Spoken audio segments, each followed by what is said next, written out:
Mayoral elections are right around the corner, with less than a month remaining until the big day. Today, we have the pleasure of sitting down with the incumbent mayor of Charleston, John Tecklenburg.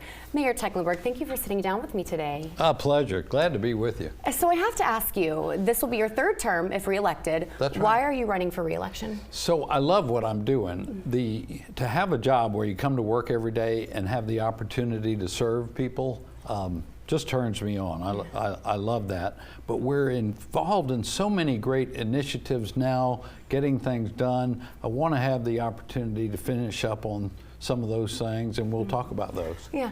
What would you feel is your most significant accomplishment in your eyes since being elected in 2015? So I realized after getting elected in 2015 with the big storm we had that fall and then Hurricane Matthew, that long term, that managing water and stormwater was a really big deal for the city of Charleston. I call it our existential crisis, you know. And so we've engaged on multiple fronts to build projects, to manage stormwater, to put the regulations in place, to govern future development, to encourage our citizens to be involved. Like right now, we have over 30 projects underway, over $100 million worth of infrastructure being put in place to help us manage stormwater. And there's so much more to come. Can you highlight one of those projects? So we opened up the tunnel system that runs underneath the Septima Clark Parkway. Some folks call it the crosstown. So water hadn't accumulated there since we did that 6 months ago. It's a big deal, and we're extending that tunnel over to the medical university. That's the most dense employment in our city and our region, I think in the state of South Carolina. So providing that protection so people can get to the VA and MUSC and in times of rain and storms, and be able to keep that traffic flowing on the Septima Clark Parkway, that's a big one. The rebuilding of the low battery seawall, if you hadn't been down there, you ought to come see it. We're elevating it, strengthening it, making it beautiful. So we have this mindset now that whenever we do one of these drainage projects, to make it beautiful, make it something that our citizens can enjoy as well. That's one of the big things we've been working on, and we'll continue to do so. And I have to ask, on your website you highlight that West Ashley, Johns Island, and James Island are areas that you really want to focus on. What do you think are the biggest issues in those areas? Well, I think drainage and stormwater is important everywhere in those three areas as well. As I mentioned a few of the projects, there's a number of them being developed. Traffic and transportation is a huge issue.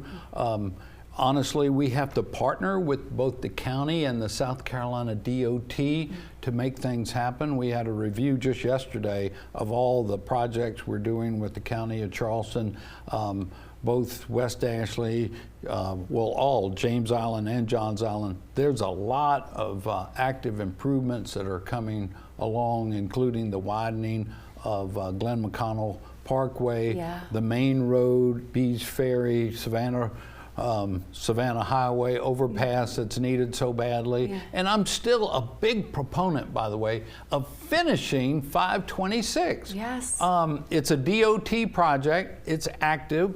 We're still advocating and lobbying for more funding to go to that project. I haven't given up. We're going to see that thing through. Well, what would you say are your key campaign priorities if reelected? What is first and foremost? Well, the number one job of city government day to day is public safety. And so that's why I've focused so much on increasing the funding for both our police and fire department. And we had such beautiful leadership from my dear friend, Chief Reynolds, who passed away recently. Just yesterday, we approved the appointment, my appointment, of Cheeto Walker as the new chief of the Charleston Police Department.